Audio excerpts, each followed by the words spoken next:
Hello friends, this is Shalini Srivastava. स्वागत है आपका टीचिंग लर्नर्स में। तो कैसे हैं आप लोग? उम्मीद है कि आप लोग बढ़िया होंगे और आपकी पढ़ाई अच्छी चल रही होगी। तो सुपर फास्ट रिवीजन सीरीज में आपका स्वागत है और हम चीज़ों को यहाँ पे लाते हैं और जल्दी से रिवाइज करते हैं। कितना भी बड़ा चैप्टर हो, आपका मैक्सिमम 10 मिनट में चीज़ों को खत्म कर देते हैं।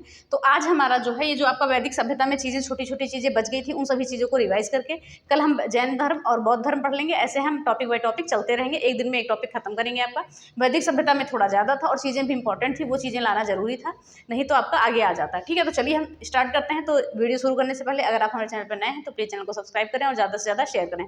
तो हमने कहा था जो चीज़ें आपकी छूट गई है वैदिक सभ्यता में, जैसे हमने नदियों के पुराने नाम आपको नहीं बताए थे, वेदांग नहीं बताए थे, संस्कार नहीं बताए थे, ठीक है, और पुराण और उपनिषद के बारे में नहीं बताया था। तो ये सारी चीज़ें आप अब जान लीजिए। ठीक है, तो चलिए हम बात करते हैं। सबसे पहले जल्दी से रिवाइज करेंगे, स्पीड बढ़ा के मत देखिएगा।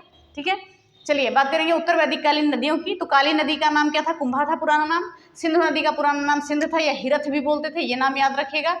झेलम नदी का पुराना नाम क्या था? वितस्ता या हाइडेस्पीज। इसके किनारे क्या हुआ था कि युद्ध हुआ था, याद होगा आपको, आपने इतिहास में पढ़ा होगा। और फिर स्वात नदी का क्या नाम था? पुराना नाम सुवस्तु था। चिनाब नदी का पुराना नाम अस्कनी था, पूछा गया है, कई बार पूछा गया है। गंडक का पुराना नाम क्या था? सदानीरा। ठीक है, गंडक का क्या था? सदानीरा था। रावी का पुराना नाम, रावी नदी का क्या था? पुरुषणी था, ये भी पूछा जा चुका है। गोमती नदी का पुराना नाम क्या था? गोमल था।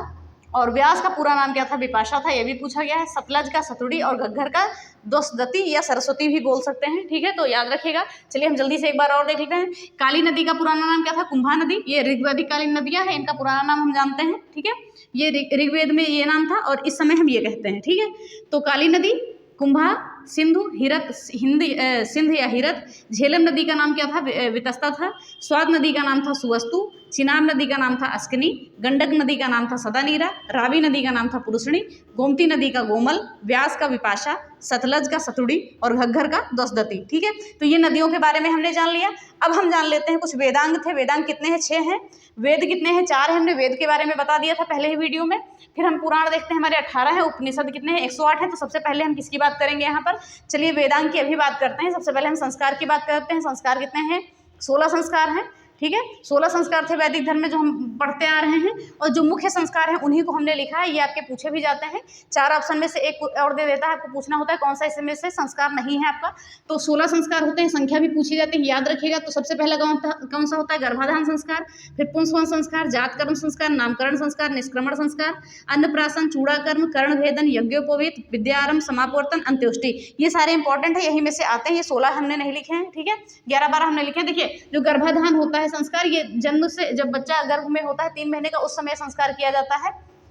नहीं, ये होता है गर्भाधान वाले में, तो गर्भ के लिए किया जाता है, संतान उत्पत्ति के लिए किया जाता है। और पुंसवन में हम बात करें, पुंसवन में जो उत्तम संतान के लिए किया जाता है, ये जब बच्चा 3 माह का होता है गर्भ में, तब ये किया जाता है। जात कर्म में बच्चे को शहद और घी चटाया जाता है। ठीक है, नामकरण में बच्चे का नाम रखा जाता है। और निष्क्रमण में सूर्य और चंद्रमा के दर्शन पहली बार कराए जाते हैं। ठीक है, तो याद रखेंगे, सूर्य और चंद्रमा के दर्शन पहली बार कराए जाते हैं, तो इन चीज़ों को याद रखेंगे। गर्भाधान ये वंश वृद्धि के लिए है, ये हम लिख देते हैं यहाँ पर, वंश वृद्धि के लिए। ठीक है, तो याद रखिएगा इसको। फिर अन्नप्राशन, जिसमें बच्चों को अन्न खिलाया जाता है। चूड़ाकर्म संस्कार, कर्ण भेदन में कान छेदा जाता है। यज्ञोपवीत में जो जनेऊ धारण करते हैं वो सारी चीजें होती हैं यज्ञोपवीत। विद्यारंभ में जब बच्चा विद्या आरंभ करता है। समापवर्तन यानी समाप्त करता है। अंत्योष्टि यानी कि अंतिम संस्कार की बात करेंगे, लास्ट संस्कार होता है हमारा। ठीक है, तो ये सारी चीज़ें हो गई। चलिए एक बार हम संस्कारों के नाम और जान लें। आपका अर्थ नहीं पूछता है, आपका संस्कार देता है 4 ऑप्शन, एक कोई और देता है, पूछ लेता है इसमें से कौन सा संस्कार नहीं है। ये सारी चीज़ें ध्यान से देख लीजिए एक बार।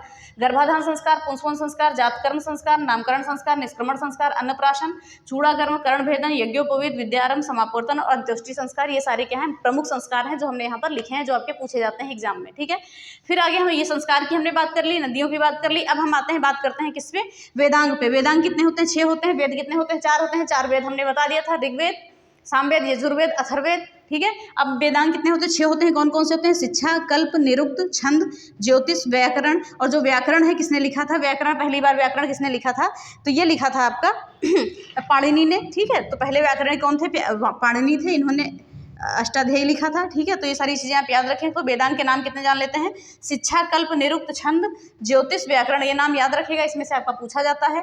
तो एक बार और देते हैं, शिक्षा, कल्प, निरुक्त, छंद, ज्योतिष और व्याकरण। ये सारी चीज़ों को हमने रिपीट कर लिया, रिवाइज कर करके हम चीज़ों को चलते हैं। और हम बात करते हैं यहाँ पर पुराण की। पुराण कितने होते हैं? 18 होते हैं, संख्या पूछी जाती है। पुराण के रचयिता कौन थे? श्री लोमहर्ष थे, पूछा जाता है। और इनके पुत्र कौन थे? उग्रश्रवा थे, ये भी याद रखिएगा, यानी कि इन्होंने पूरा किया था। और इसमें से कुछ पुराण जो है महत्वपूर्ण है, बस वही हम जानेंगे, 18 हमको नहीं जानने हैं।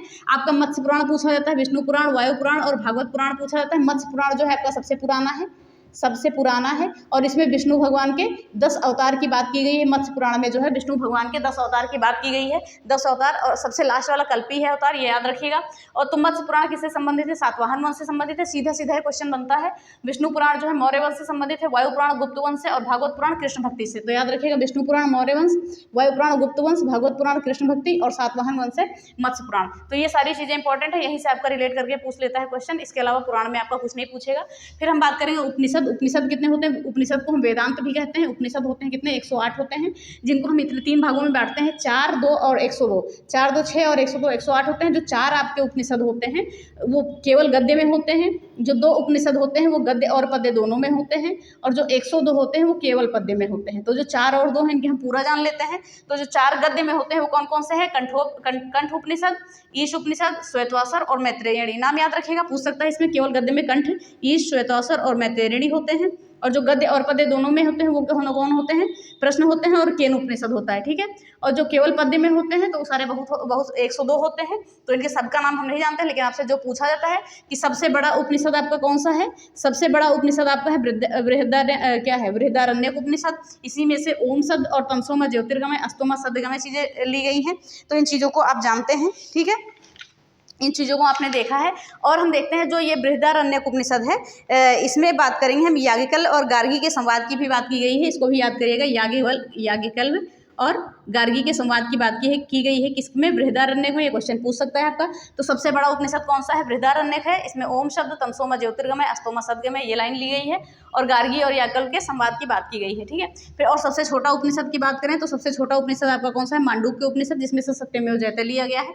और कठोपनिषद की बात करें तो यहाँ पर यम नचिकेता संवाद की बात की गई है। तो ये सारी चीजें हो गई। चलिए हम जल्दी से उपनिषद के बारे में एक बार और जान लेते हैं। सबसे बड़ा कौन सा है? बृहदारण्यक। सबसे छोटा है मांडूक्य उपनिषद, और कठोप उपनिषद में जो आपका यम और नचिकेता के संवाद की बात की गई। याद रखिएगा, यही से क्वेश्चन बनते हैं। अब कुछ बात हम कर लेते हैं रामायण में। रामायण में कितने कांड होते हैं? 7 कांड होते हैं। तो याद रखिएगा, और संस्कृत में इसे किसने लिखा था? वाल्मीकि जी ने। और बात करें अवधि में तो तुलसीदास को बताया जाता है कि तुलसीदास जी ने लिखा था। तो इन चीज़ों को हम ध्यान से पढ़ेंगे। और इसमें कितने कांड होते हैं? 7 कांड होते हैं। कौन कौन से? बाल कांड, अयोध्या कांड, अरण्य कांड, अरण्य मतलब जंगल होता है, ठीक है, और किष्किंधा कांड और सुंदर कांड, लंका कांड और उत्तरकांड। तो ये सारे कांड के नाम भी आप याद रखेंगे। आपके लिए क्वेश्चन है कि सबसे बड़ा कांड कौन सा है और सबसे छोटा कांड कौन सा है। इंपॉर्टेंट भी है, और इसका आंसर करिएगा कमेंट बॉक्स में कि सबसे बड़ा कांड कौन सा है रामायण में और सबसे छोटा कांड कौन सा है। तो ध्यान से करिएगा। ये चीज़ें हमने देख ली, कई बार हमने रिवाइज भी कर लिया है इन चीज़ों को। तो ध्यान से सुन लीजिएगा, एक बार और सुन लीजिए कि रामायण में 7 कांड है। बालकांड, अयोध्याकांड, अरण्यकांड, किष्किंधाकांड, सुंदरकांड और लंकाकांड और उत्तरकांड। क्वेश्चन आपका है कि सबसे बड़ा कांड और सबसे छोटा कांड आपको बताना है कमेंट बॉक्स में लिख के। तो चलिए, आई होप आपको रिवीजन क्लास समझ में आई होगी, अच्छी लगी होगी। यहाँ से क्वेश्चन भी बनते हैं, जो चीज़ें छूटी थी आपकी सारी चीज़ें यहाँ पर कंप्लीट होगी।